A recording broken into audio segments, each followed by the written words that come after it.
Nous allons parler de la réalité de Silver Valley, de son rôle dans l'écosystème de la Silver Economy et du bien vieillir avec son directeur général, Romain Gano. Bonjour Romain. Bonjour Frédéric, merci pour l'invitation. Donc ça fait un an, presque un an que tu es directeur général de Silver Valley. Peut-être commencer par expliquer qui Silver Valley, après je voudrais savoir un petit peu ton parcours, parce que moi quand je t'ai vu arriver, j'avais marqué sur LinkedIn, c'était évident. C'est Puis vrai. après je voudrais avoir ta vision sur le secteur. Mais on commence par Silver Valley, c'est quoi? Bon, Silver Valley aujourd'hui, c'est un cluster d'entreprises, une association d'entreprises, comme il peut en exister en France sur d'autres thématiques, mais dédiée à la transition démographique. C'est la première association d'entreprises qui s'est créée sur le secteur il y a quasiment 20 ans aujourd'hui, quand on se réfère aux prédécesseurs, aux phases préfiguratives de Silver Valley. Et aujourd'hui, on est un acteur en toute transparence qui regroupe plus de 215 acteurs, la quasi-totalité des entreprises.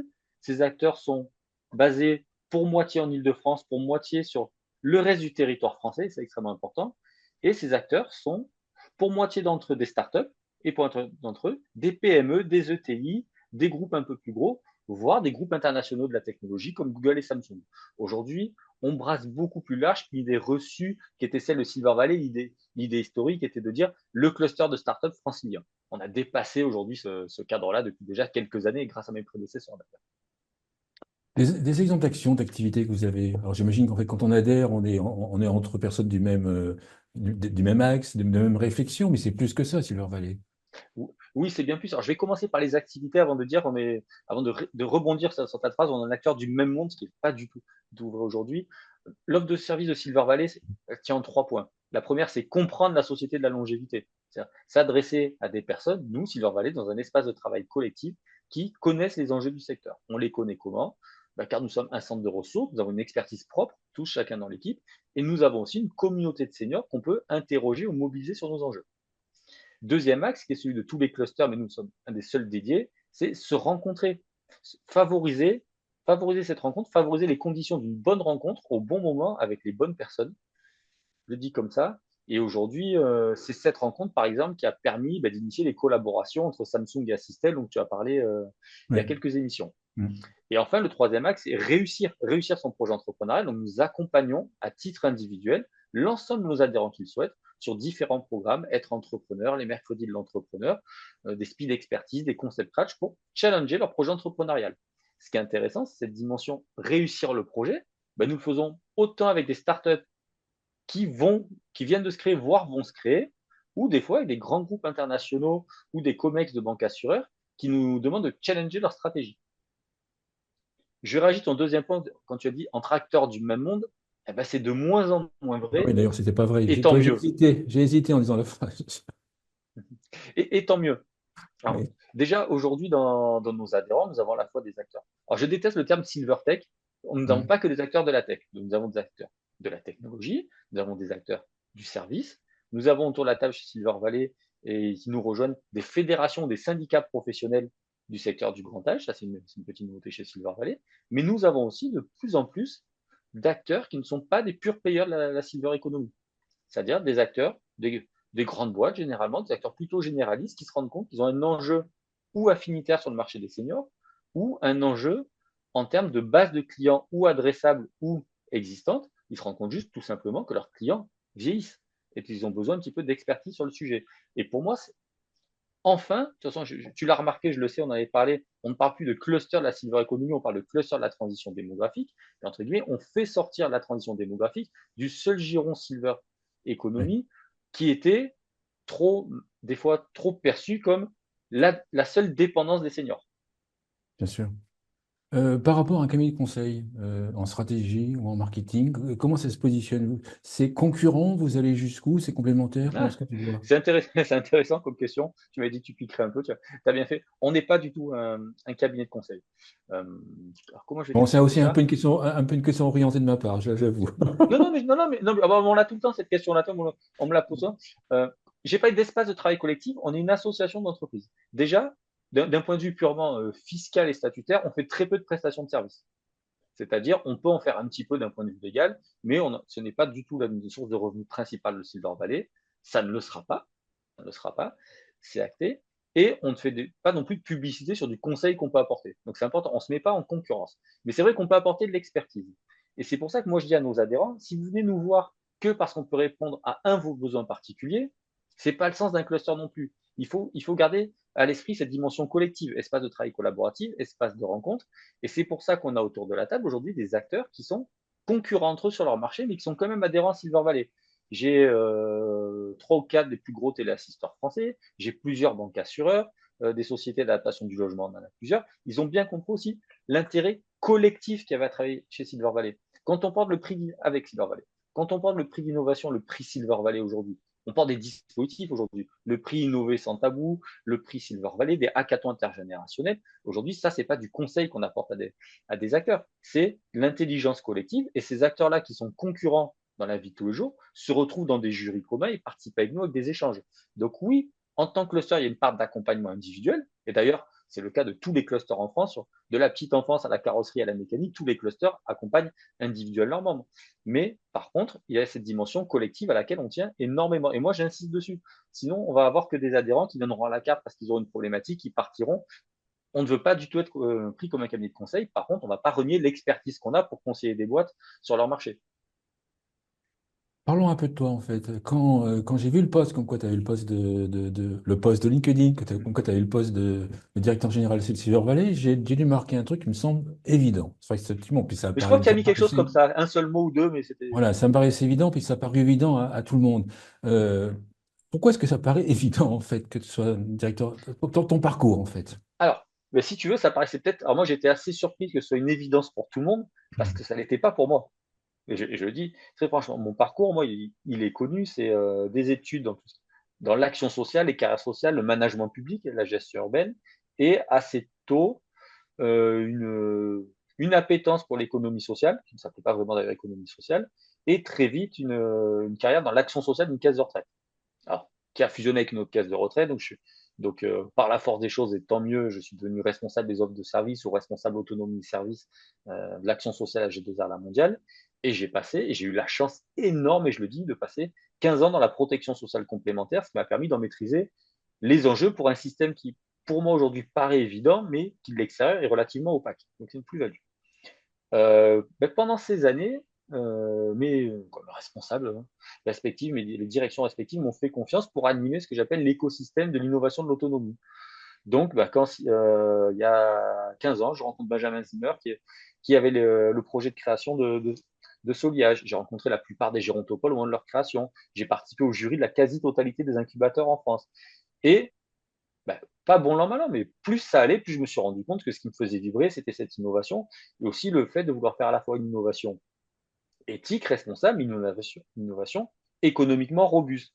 Donc, j'étais quand même un cas à part dans l'action sociale, à toujours porter la dimension économique et la dimension robustesse, et en disant aussi dans un environnement qui ne le percevait pas toujours, encore moi j'avais la chance d'être chassé dans la mondiale, le statut ne fait pas la vertu, arrêtons de regarder les solutions par rapport au statut des porteurs et regardons-le pour ce qu'elles apportent aux gens et leur soutenabilité. Voilà. Et c'est cette histoire-là qui a fait que, moi, voilà, je ne vais pas appeler la crise de la quarantaine, mais 40 ans passés, on se pose tous la question de ce qu'on va faire sur notre deuxième partie de carrière.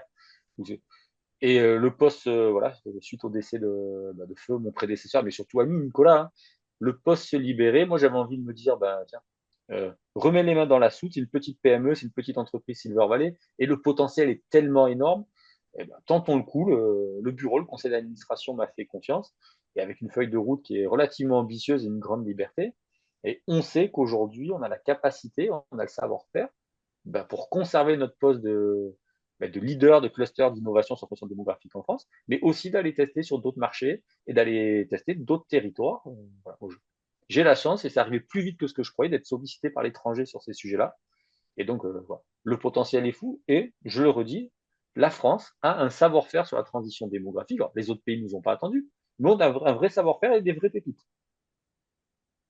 Il y a quelque chose que j'ai toujours apprécié chez toi, c'est le côté pragmatique, ta vision pragmatique des projets. D'ailleurs, ça apparaissait souvent. Quand tu étais dans les jurys, tu étais écouté aussi pour ta vision pragmatique. Euh, Comment est-ce que tu perçois actuellement l'univers, alors, Silver Echo ou transition démographique? C'est les mêmes demandes qui arrivent, c'est les mêmes projets pour toi? Bon, moi, j'ai ma petite idée, bien sûr, mais je voudrais avoir Ouais. ta Bon, vision. alors déjà, merci pour, merci pour cette remarque. Dans le projet que j'ai porté, hein, au moment de postuler, c'était postuler sur un management sans ego aussi de Silver Valley, et de ne le baser que sur l'expertise et le pragmatisme.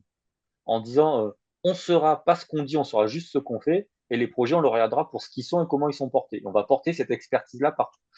Ma vision, non, les projets, non, non, les projets ont changé. Alors, il y a toujours, il y a des effets de mode sur le champ du bien-vivre, tu les connais comme moi, donc alors là, on en est à l'IA, puis on a eu la deep tech, puis on a eu la blockchain, puis on a aussi eu l'habitat inclusif, quoi. Il y a des effets de mode, mais nonobstant ces sujets-là, il y a d'autres problématiques qui sont adressées. Toi, comme moi, on a été au démarrage du secteur. Mhm. Pas dans le même parcours, on a quand même vu le secteur démarrer, se structurer. On était sur une silver economy médico-sociale centrée, avec énormément de projets de technologie au départ. Voilà. Et c'était ça. Et la silver economy, tout le monde ne pensait qu'à ça. Aujourd'hui, on est déjà sur une vraie transition démographique qui adresse un nombre de sujets incalculablement plus gros. Moi, quand je parle de transition démographique, je parle de préparation à de préparation de seconde partie de carrière, je parle d'aide aux aidants, je parle d'amélioration de l'efficacité opérationnelle des structures du secteur, je peux aller travailler sur l'intelligence artificielle, sur la prédiction, comme aller travailler sur la sexualité des seniors et le décès des seniors. Donc le champ, entre guillemets, le champ des possibles, c'est ouvert. Alors le champ des possibles, c'est pas ouvert pour les connaisseurs du sujet qui les voyaient bien arriver. Il s'est ouvert par contre dans la représentation qu'on pouvait avoir du secteur. Donc moi j'ai des projets aujourd'hui qui ne sont pas portés que par des jeunes entrepreneurs d'économie sociale. J'ai des projets aujourd'hui qui peuvent être portés par des fédérations professionnelles. Tous les champs sont ouverts et sont ouverts dans une période qui est quand même très particulière. Il y a 10 ans, quoi, non, il y a 15 ans aujourd'hui, quand on s'est connus, je crois qu'on se connaît depuis 17 ans, la fois qu'on s'est vu, voilà, le secteur des EHPAD n'était pas du tout où il en est aujourd'hui. Le secteur des services à la personne non plus. Euh, le fameux virage domiciliaire, en tout cas, la démographie n'était pas ce qu'elle est. Alors, on le pressentait, la démographie, c'est une science exacte. Mais aujourd'hui, la question n'est pas de savoir si on va se prendre le mur de la transition démographique. On l'a pris en pleine figure, on est en retard pour agir. Et comment on fait dans un monde qui manque de solutions collectives et qui manque de solutions d'accompagnement individuel? C'est le contexte a énormément changé. Une question un peu piège, en fait. Est-ce que tu as trois projets, ou quatre, comme tu veux, mais trois projets que tu trouves bien à l'heure actuelle dans ton univers de la transition démographique, sans Là, j'en ai vexer beaucoup plus. Non, les j'en ai beaucoup autres? plus. J'en ai beaucoup plus, parce que ça dépend vraiment du sujet. Alors, j'ai plutôt cité à des thématiques. Je vais le faire sur les thématiques volontaires. C'est pas pour pas donner de nom, c'est parce que je vois aujourd'hui, on a des choses formidables sur tout ce qui est la détection des événements indésirables. Alors, la chute, l'actimétrie, alors que ce soit par le son, que ce soit par la vue. En France, la France a su accompagner aujourd'hui des pépites qui se développent à l'international. On n'en parle pas assez. D'ailleurs, certaines d'entre elles vendent plus à l'étranger qu'en France. Moi, je trouve c'est fascinant. Ça veut dire beaucoup sur notre système aujourd'hui de financement. Ce sont des belles choses. On a aujourd'hui sur d'autres sujets. Moi, j'aime beaucoup aujourd'hui ce qui est en train de se faire sur l'accompagnement du décès. C'est-à-dire ne plus en faire qu'un acte administratif et un acte matériel dans le sens l'enterrement, les funérailles, mais de préparer sa fin de vie et aussi d'accompagner les aidants, les proches. Voilà. Il y a des nouvelles choses qui se développent, qui sont intéressantes. Et moi, je regarde aussi beaucoup comme tout ce qui se fait sur les plateformes de liens sociaux, d'activités physiques et autres, parce qu'on a quelque chose qui a changé depuis quelques années, et ça, voilà, il faut que je le dise aujourd'hui, euh, c'est les attentes des seniors sur le sujet. Là, nous, on le voit très clairement, l'empowerment des seniors, je n'aime pas le mot, mais pourtant, il veut dire ce qu'il est, et le fait que les jeunes seniors deviennent acteurs de leur vieillissement. Je te donne un métrique. Il y a quelques années, les programmes d'activité physique adaptée étaient gérés par quelques associations, ça se faisait en EHPAD, ça se faisait ailleurs. Il y avait que ça sur le marché, c'était très bien. Aujourd'hui, moi, je suis fasciné de voir le nombre de milliers d'utilisateurs, là, les chiffres, je les ai, seniors qui achètent des solutions, des programmes d'activité physique sur leur smartphone pour les utiliser pour eux-mêmes. Et ça, voilà, c'est un changement de fond. Donc, oui, l'empowerment des seniors va aussi changer la typologie des solutions qu'on pourra leur vendre. Tout à l'heure, en préparant, on parlait de troisième phase de Silver Valley. Est-ce que tu peux expliquer cette troisième phase? Oui, alors on a la première phase, c'est la phase de création de celle de mon ami Benjamin qui crée Silver Valley, qui en fait l'objet qui est connu. La deuxième phase, c'est celle de Nicolas qui est menée, qui donne quand même une notoriété, qui donne une dimension politique, qui la met dans une dimension politique. Moi, aujourd'hui, ma troisième phase, c'est développement, consolidation. C'est-à-dire, on consolide des bases pour que Silver Valley reste Silver Valley, sorte de base, et on développe parce que le potentiel est là aujourd'hui de développer, notre expertise auprès des gens qui en ont besoin, des structures, voilà, si on sort d'une logique de pure player, ça veut dire accompagner des généralistes, ça veut dire accompagner les acteurs de la santé, ça veut dire accompagner les pouvoirs publics. Donc c'est quand même une autre dimension que accompagner le projet d'une startup. Et après, quand je dis on sort des murs, bah, voilà. Aujourd'hui, qu'est-ce qu'on fait en Europe? Moi, quand on a des acteurs de quelques pays qui tapent à la porte, qui nous disent, mais c'est bien ce que vous faites, on voudrait construire des Silver Valley chez nous, ça nous interpelle sur le rôle qu'on pourrait avoir sur la coordination de communautés d'entrepreneurs à l'international. Donc, on a lancé certaines choses aujourd'hui. Et je tiens à le dire, je le redis, cette troisième phase, c'est aussi une phase en bonne intelligence et sans ego avec les autres structures qui existent. Je n'ai pas la prétention de dire qu'on est tout seul. Je n'ai pas la prétention de dire qu'on est les meilleurs partout. Donc, je réaffirme même certaines choses. Ça fait du bien en disant, on ne fait pas de recherche. Silver Valley n'est pas un acteur de la recherche, un acteur de l'innovation, pas de la recherche. Et en disant ça, ça veut dire qu'on va collaborer avec les structures de territoire, les gérontopoles. On a échangé beaucoup avec les gérontopoles de France, mais avec les gérontopoles au sens plus large. Et on est en train de signer des partenariats. Aujourd'hui, on a signé avec la Handitech, on a signé avec le cluster Silverrock, on va signer avec des clusters de services à la personne bientôt. Pourquoi? Parce qu'on a tous des expertises complémentaires. Et aujourd'hui, moi, je crois à l'alliance des territoires et des expertises plutôt qu'une concurrence stérile, là où quand on regarde dans le détail, on ne fait pas la même chose. Donc, enlevons l'ego du secteur et on se rend compte qu'il y a plein de choses à faire. Et aujourd'hui, bah, on pourra communiquer sur quelques beaux partenariats déjà signés et sur d'autres qui arrivent parce que voilà, le gérontopole peut accompagner en connaissances et le font souvent dans très belles connaissances, en développement de projets locaux des acteurs. Mais quand il faut passer à l'échelle sur le modèle économique ou rencontrer les acteurs nationaux, changer le business model, on voit bien que la réalité vient du terrain, c'est le terrain qui fait un choix. Les adhérents, aujourd'hui, on a parfois les mêmes adhérents qui viennent voir nos structures pour deux raisons. Donc, moi, j'ai enlevé tout ego dans la façon dont on manage le développement territorial. Il n'y aura pas de Silver Valley partout sur les territoires. On va poser la question, je dis, mais non, c'est pas ça. Il y aura un cluster national Silver Valley avec des expertises qui seront apportées aux acteurs qui le demandent. Donc, on a des gérontopoles, des agences de développement économique sur les territoires, des CCI, voilà, qui viennent nous chercher et nous, on travaille en bonne intelligence, dans le respect de chacun. Est-ce qu'il y a des acteurs qui ne sont pas membres de ce Silver Valley que tu voudrais voir membres de Silver Valley? Ah oui, bah non, mais évidemment. Alors, ça a commencé. Alors, il y a des cycles, hein. Il y a des adhérents qui viennent, qui s'en aillent, c'est la vie d'un cluster, d'ailleurs, c'est la vie de toute association. Euh, Quand je suis arrivé, il n'y avait plus de fédération professionnelle. Alors, on avait la téléassistance qui émanait, par exemple, de la BMR, Filien qui était là, je remercie, qui est un adhérent fidèle, mais moi, j'ai plus de fédération professionnelle. La FEDESAP nous a rejoint assez rapidement, et ce qui est un signe, les entrepreneurs privés du secteur qui rejoignent Silver Valley pour travailler sur la création de valeur. On travaille aujourd'hui avec on a des bonnes relations avec des syndicats des EHPAD privés, qu'on n'avait pas pour tout un tas de raisons, mais sur des logiques aujourd'hui de développement de solutions. Donc moi, le retour des fédérations professionnelles dit beaucoup. Deuxième chose qu'on met plus en avant, qu'on montrait pas, c'est le réseau académique. N'oublions pas, il y a aussi de l'innovation, il y en a dans les écoles d'ingénieurs, il y en a ailleurs. Donc évidemment, on a notre partenaire historique qui est Centrale Supélec et qui continue à nous accompagner sur tous les sujets, mais on va développer aussi la question des réseaux académiques, des réseaux étudiants. Alors pour deux raisons. Un, parce que ça fait des acteurs qui demain participeront à la création de services dans le produit. Mais deux, c'est une façon de sensibiliser aussi des étudiants à la transition démographique. Donc on fait une pierre deux coups. Et enfin, autour de la table, ils ne seront peut-être pas adhérents mais partenaires, on va étendre la question des territoires et des autres acteurs. C'est pour ça que moi, quand des clusters aujourd'hui adhèrent à Silver Valley ou qu'on fait des adhésions croisées avec des Living Labs, ça a énormément de sens.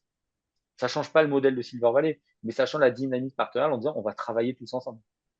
Donc voilà. Et évidemment, il y a plein d'entreprises qui adhèrent à Silver Valley. Euh, je te disais en préparant, on a quasiment 60 nouvelles adhésions depuis janvier. C'est factuel, 60 entreprises adaptées. Il y a un potentiel pour en avoir encore au moins une centaine. Donc on va y travailler.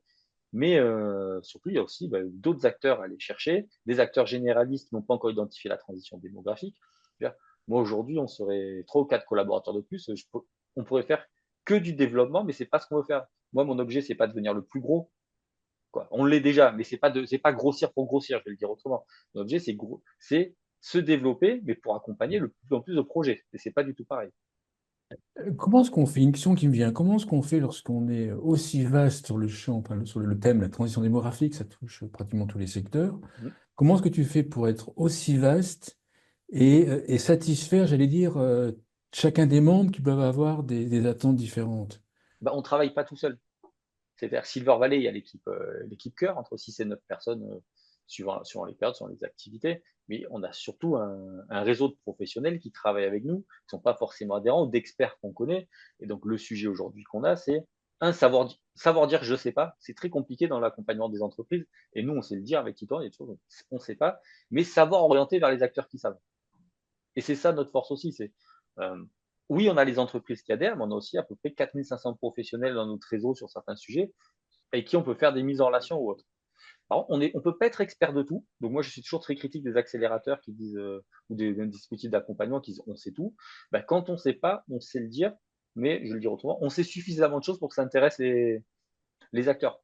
Toi, des choses qui te paraissent évidentes, qui paraissent évidentes pour moi, les modèles d'affaires dans la protection sociale, on en a parlé il y a quelques années, le rôle des différents acteurs sur le sujet, ben aujourd'hui, ça intéresse toujours, y compris des belles PME ou des gros acteurs. Donc, je suis toujours très surpris d'où je dois repartir sur le secteur avec ces acteurs-là.